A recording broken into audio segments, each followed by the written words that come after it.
Hi everybody, I'm Angela with Party Perfect here in Richmond, Virginia, and we want to welcome you to our new Party Perfect YouTube station. And what we're going to do is we're going to start this new line of how-to videos. We're going to kind of show you guys that not only are we experts in the field, but we're going to make you experts as well.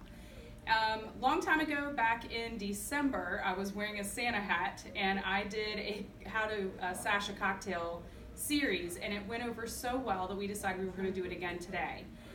Everyone wants to know what's the different ways you can sash a cocktail table, so we're going to do it again today, and we're going to do it in honor of Memorial Day. We're going to do red, white, and blue. So stick with me, we're going to show you how to do this thing. We are starting with a 42-inch tall cocktail table. This particular table is only 2 feet wide, so it's a little bit narrower than most of our cocktail tables that go out, but I'm going to show you guys 3 different ways right now. Starting with our beautiful red and white striped linen, again for Memorial Day. So first things first, you want to put your linen on, and I always tell everybody that X marks the spot.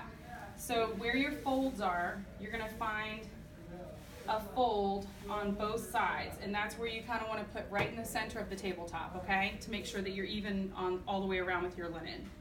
Then we're going to grab a table runner, a sash, either will work, and we're doing this one in blue. And so what you want to do is kind of wrap it around this way, and you want to pull it as tight as you possibly can, and we're going to get down here. It does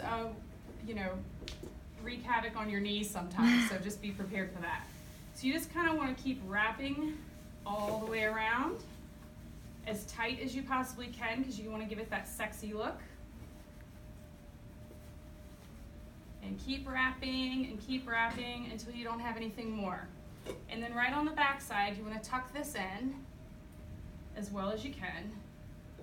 And then at the bottom, because you don't want to show these ugly feet, you want to pull your linen down so it covers up the feet, and then it looks full. And so this is an actual wrap. Ta-da! That is option number 1. All right, so now we're going to undo it, and we're going to move on to the next one. This is the fun part, and I'm going to start getting red in the face because it is work, believe it or not. Okay. This is our brand new honeycomb linen, which is one of my favorites. We just got these hot off the press. It is blue with white, and I love it.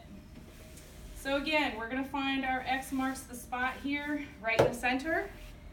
And for this one, I'm going to show you guys actually how to wrap the linen around itself so that you don't even have to use a sash. Not that we don't want you to use a sash, because we do, but you know what I mean.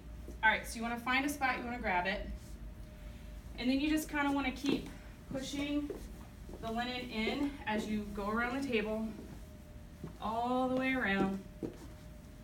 And then once you get to the front, you want to kind of tuck it within itself. And then again, you're going to pull it down and try to cover these ugly old feet until it's full and looks super cute. And I believe that is it. Option number 2, ladies and gentlemen. All right, we ready for number 3? Number 3 is for you bow fans out there. People who like bows. Not everyone likes them, but that's okay. So now we're going to use our blue majestic. And again, X marks the spot. And we are going to use this lovely red runner here. And again, like if you're using a runner, you can make it a little skinnier just by folding it over or just kind of pulling it together like so. So once again, we're going to start with the wrap, and then we're going to squat. Because this is a really long one, I might wrap it around a couple of times here.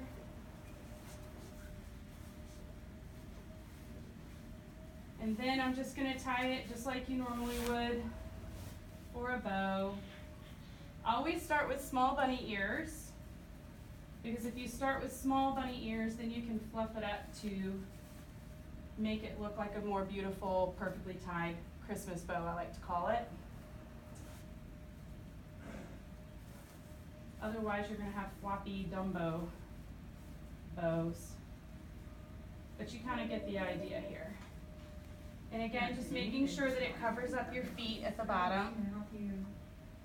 And then you have a bow. I'm fine. How are you? So, I think that's going to wrap us up, no pun intended, for our cocktail table session. I hope you guys learned something new today, and be on the lookout for more videos coming soon. Thank you.